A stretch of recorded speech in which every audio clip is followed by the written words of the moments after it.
ॐ असतो मा सद्गमय तमसो मा ज्योतिर्गमय मृत्योर्मा अमृतंगमय। ॐ शांति शांति शांति।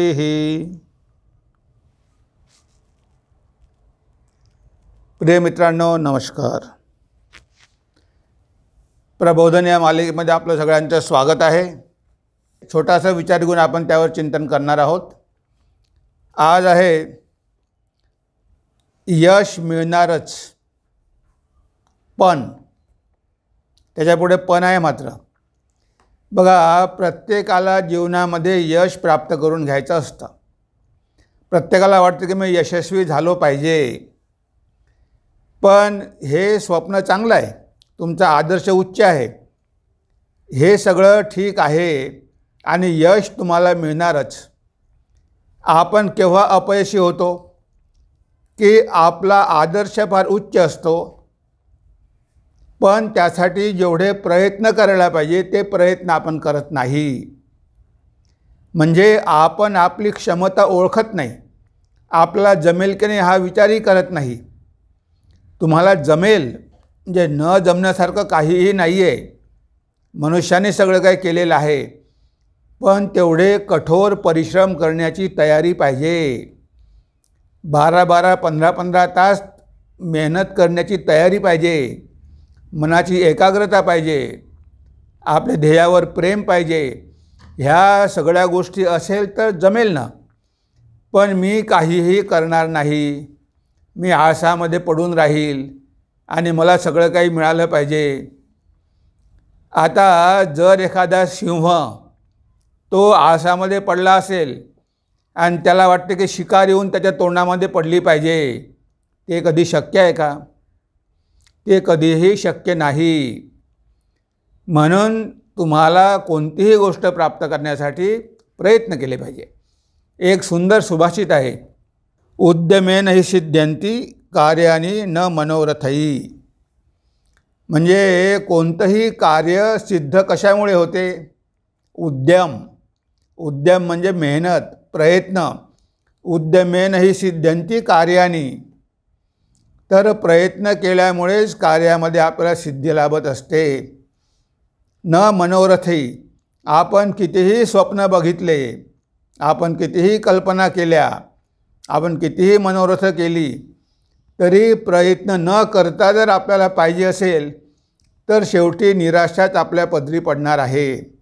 ह्याचा विचार आपण कधी करत नाही। म्हणजे तुमचे ध्येय जीवनामध्ये उच्च ठेवा, पण उच्च ध्येय ठेवल्यानंतर ते ध्येय प्राप्त करण्यासाठी कठोर परिश्रम करा। जर तुम्हाला परिश्रम करायची इच्छा नसेल तर मग उच्च ध्येय ठेवू नका, मग साधारण ध्येय ठरवा। म्हणजे तुम्हाला जे शक्य आहे ते ध्येय ठरवा, तुमच्या आवाक्यामध्ये आहे, तुम्ही ते करू शकता। आता तुम्ही जर UPSC करू शकत नसाल, तुम्हाला माहिती आहे की फार अवघड आहे, इंग्रजी चांगलं पाहिजे, मग त्याच्या नादामध्ये पडूच नका, मग MPSCमध्ये जा, त्यासाठी प्रयत्न करा। म्हणजे आपण आपली पात्रता ओळखून ध्येय ठरवलं पाहिजे। आणि आपण जेव्हा ध्येय फार उच्च ठरवतो त्यासाठी जे काही आवश्यक आहे ते सगळं करण्याची आपली तयारीही पाहिजे। म्हणून म्हटलं आहे, उद्यमेन हि सिद्ध्यन्ति कार्याणि। कार्यामध्ये यश प्राप्त होते उद्यमेन, प्रयत्नामुळे। न मनोरथैः, नुसते मनोरथ करतो पण प्रयत्न काही करत नाही तर त्याला काहीही मिळणार नाही। एक सुंदर गोष्ट आहे, एक भिकारी होता, तो भिक्षा मागायला जायचा आणि एका झोपडीमध्ये राहायचा। आता त्याला तिथे कणिक मिळायची, आपण ज्याला आटा म्हणतो, तो आटा घ्यायचा आणि आटा घेऊन घरी घेऊन यायचा। आणि त्यानं काय केलं होतं, एक मोठं मडकं, त्या मडक्यामध्ये तो टाकायचा आणि ज्या ठिकाणी तो झोपत होता, ज्या ठिकाणी त्याचं बेड होतं, त्याने पायाच्या बाजूला वरती ते मडकं टांगून ठेवलेलं होतं आणि दररोज आलेला आटा तो त्यामध्ये टाकायचा। थोड्याशा आट्यामध्ये तो जेवण करायचा, स्वयंपाक करायचा आणि बाकी सगळं तो त्या मडक्यामध्ये टाकायचा. आता हळूहळू ते मडकं भरत आलं. आता हा पडलेला आहे बिछाण्यावर, मडकं आट्यानं भरलेलं आहे, त्यामध्ये सगळी कणिक आहे आणि विकली तर भरपूर पैसा येऊ शकतो. तर हा एक दिवस आला, भिक्षा घेऊन आला, त्यामध्ये आटा टाकला आणि आपला बिछाण्यावर पहुडला. आता आपण बरेचदा झोपतो, पण 2-2 तास झोपच येत नाही. आपल्या मनामध्ये काही ना काही विचार सुरूच असते.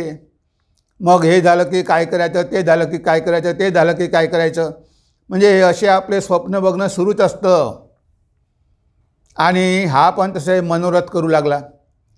आता पडल्या विचार करू लागला की आता एवढी कणिक झाली, आता ही कणिक मी विकणार आणि ही कणिक विकून मला कमीत कमी 500 रुपये तरी येतील. 500 रुपये येईल.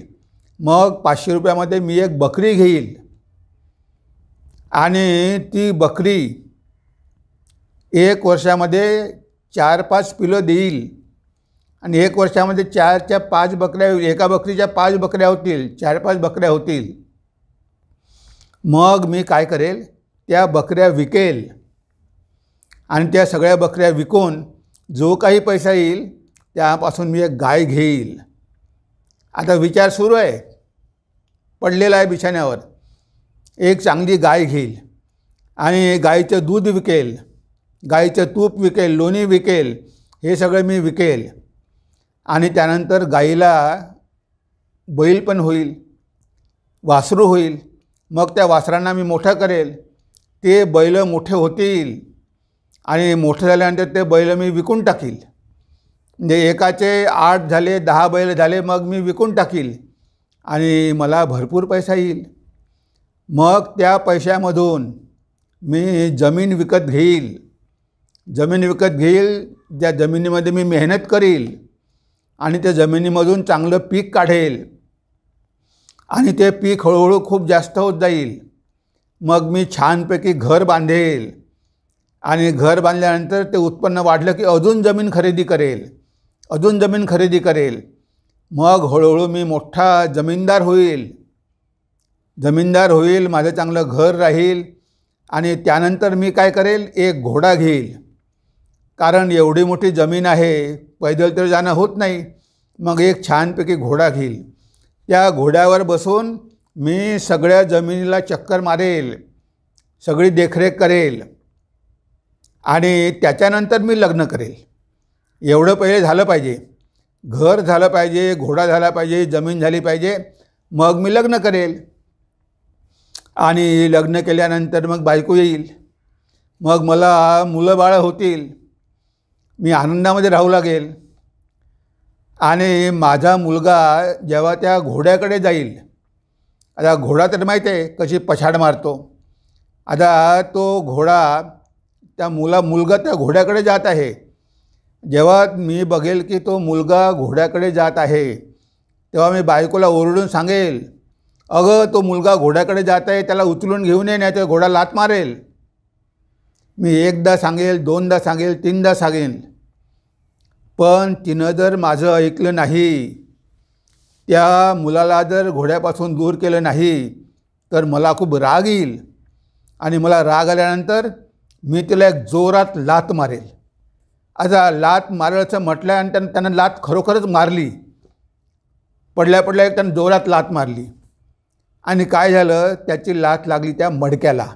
ते तिथंच बांधलेलं होतं आणि मडकं खाली पडलं आणि सगळी मातीमध्ये ती जी काही कणिक होती ती सगळी मातीमध्ये मिसळून गेली आणि हा डोक्यावर हात देऊन बसला. अरे रे रे, एवढी मेहनत करून एक कणिक जमवली होती, ती पण आता मातीमध्ये गेली, आता कशी काढू तिला. आणि तो पश्चाताप करत बसला. म्हणजे बघा, स्वप्न रंगवायला काहीच लागत नाही. तो पडल्या स्वप्न बघत होता, मी उद्या असं करेल, तसं करेल, तसं करेल. बहुतेक लोक असंच करतात, नुसते स्वप्न बघत असतात, पण स्वप्न बघितल्यानं काही तुमच्या इच्छा पूर्ण होत नाही, तुम्हाला यश प्राप्त होत नाही. बरेच लोक खूप स्वप्न उंच स्वप्न बघतात. स्वप्न बघायला हरकत नाही, पण ते स्वप्न साकार झाले पाहिजे. ते स्वप्न जर साकार झाले नाही तर त्या स्वप्नामध्ये उगीचच अर्थ काय आहे. बऱ्याच लोकांना स्वप्न बघायची सवय असते, खूप मोठे मोठे स्वप्न बघतात आणि शेवटी काहीही करत नाही. आणि मग त्यांना जीवनामध्ये निराशा येते की अरे आपलं एवढं उच्च ध्येय होतं, आपले मुलं किती आपल्या समोर गेले, आपल्या बरोबरीचे जे मित्र होते ते समोर गेले आणि मी इथेच आहे. अरे तू आळशी आहे, तुला काही करण्याची इच्छा नाही, नुसता खातो आणि पडतो आणि स्वप्न मात्र मोठे मोठे बघतो. आता मोठे मोठे स्वप्न बघून तुला मिळणार आहे का? पहिले सुरुवातीपासून लहान प्रमाणावर सुरू करा आता आणि ते पहिले करून दाखवा. नुसते स्वप्न बघू नका. तुम्हाला मोठा व्यापारी व्हायचा आहे, सुरुवातीला छोटंसं दुकान लावा. तिथून सुरुवात करा. मी दुकान लावेल असं म्हणू नका, मी दुकान लावा आणि दुकान लावून तिथून सुरू करा. बरेच मोठमोठे व्यापारी झाले. सुरुवातीला ते छोटे छोटे दुकानदार होते, पण हळूहळू त्यांची प्रगती होत गेली. बघा, जेव्हा नदी उगमापासून निघते, उगमाजवळ अगदी छोटी असते. आपली ही गोदावरी बघा, तुम्ही ब्रह्मगिरीला जर गेलात तर उगम छोटासा आहे, पण तुम्ही तिकडे आंध्रामध्ये गेला तर केवढी मोठी गोदावरी होते. म्हणजे उगम जरी छोटासा असला तरी बघा किती मोठा विस्तार होतो. तशा प्रकारे कोणतंही कार्य करायचं असेल तर पहिले लहान प्रमाणावर करा, कमी भांडवलामध्ये करा आणि तुम्हाला जे करायचं आहे त्याबद्दल संपूर्ण माहिती काढून करा, पण काहीतरी करा. नुसते बसून राहू नका. बसून राहिल्यामुळे तुमची कार्यक्षमता वाया जाईल, तुमच्या शरीराला जडत्व येईल, तुम्ही मग काहीही करू शकणार नाही. तुमची इच्छा जरी असली तरी करू शकणार नाही, कारण तुमचं मन आणि बुद्धीसुद्धा जड होईल, ते सुद्धा स्थूल होतील. मग अशा वेळेस तुम्ही काय करणार? म्हणजे ह्या सगळ्या गोष्टी धारण करण्यासाठी कमीत कमी थोडी तरी बुद्धी पाहिजे ना. पण जर बुद्धीच नसेल आणि त्या गोष्टी समजत नसेल तर ट्युशन लावा, समजून घेण्याचा प्रयत्न करा, पण काहीतरी करा. असं म्हणू नका की मला हे जमणार नाही. जमत नसेल तर सोडून द्या, दुसरं काहीतरी घ्या, पण केवळ स्वप्न बघून तुमचं आयुष्य बर्बाद करू नका. बरेच मुलं आपण बघतो की 8-8, 10-10 वर्ष प्रयत्न करतात UPSC, MPSC, पण शेवटी त्यांना यश मिळत नाही आणि मग हताश होतात, आत्महत्या करतात. कशामुळे? कारण स्वप्न तर तुमचे चांगले आहे, पण ते स्वप्न साकार करण्यासाठी जे प्रयत्न करणं आवश्यक आहे ते प्रयत्न ते लोक करत नाही. त्यामुळे जीवनामध्ये यश कसं मिळणार? म्हणून ह्या गोष्टीमध्ये हेच सांगितलं आहे आणि सुभाषित पण तेच सांगते. तर उद्यमेनहि सिद्ध्यन्ति कार्याणि न तु मनोरथैः. मोठमोठी कार्य सिद्ध होतात प्रयत्नामुळे, मेहनतीमुळे. आपोआप काही कोणती गोष्ट लाभत नाही, तपस्या करावी लागते, तेव्हा कुठे प्राप्त होते. आणि म्हणून ही गोष्ट आपल्याला हेच सांगते. ह्या भिकारी नुसता स्वप्न बघत होता, मी असं करेल, मी तसं करेल, मी तसं करेल. त्या विचार करायला काय हरकत आहे? कोणीही करू शकते, त्याच्यामध्ये काय आपले पैसे जात नाही. एक व्यक्ती आला, एका स्वामीजींना विचारलं. ते स्वामीजी अमेरिकेचे होते. म्हणे, स्वामीजी माझा पण अमेरिकेमध्ये जायचा विचार आहे. तर म्हणे किती खर्च येईल? तेव्हा ते स्वामीजी म्हणाले काही खर्च येणार नाही म्हणे. काहीच खर्च येणार नाही, फुकटमध्ये जायला मिळेल. हो म्हणे, काही खर्च येणार नाही. त्याला आश्चर्य वाटलं. म्हणे असं कसं? अरे बाबा, तू विचार करतो आहे ना. हो, मग विचार करायला काही खर्च येतो का? तू करणं विचार, आयुष्यभर विचारच करत बस, त्यासाठी काही पैसे लागत नाही. आता असे विचार करतच बसणारे लोक भरपूर असतात. हो मी जाईल, हो मी जाईल, पण ते कधीच जात नाही. म्हणून इथे नुसते स्वप्न बघून होत नाही, तर आपल्याला प्रयत्न करून ते यश प्राप्त करून घ्यावं लागतं. तेव्हा कुठे आपण जीवनामध्ये यशस्वी होतो. हाच मुद्दा या स्टोरीमध्ये आपल्याला चांगल्या प्रकारे सांगण्यात आलेला आहे. तेव्हा आज आपण आपल्या चिंतनाला इथेच विराम देऊया. नमस्कार, धन्यवाद. ओम सर्वे भवन्तु सुखिनः सर्वे सन्तु निरामयाः सर्वे भद्राणि पश्यन्तु मा कश्चित् दुःखभाग् भवेत्। ॐ शान्ति शान्ति शान्तिः। हरिः ॐ तत्सत्। श्रीरामकृष्णार्पणमस्तु।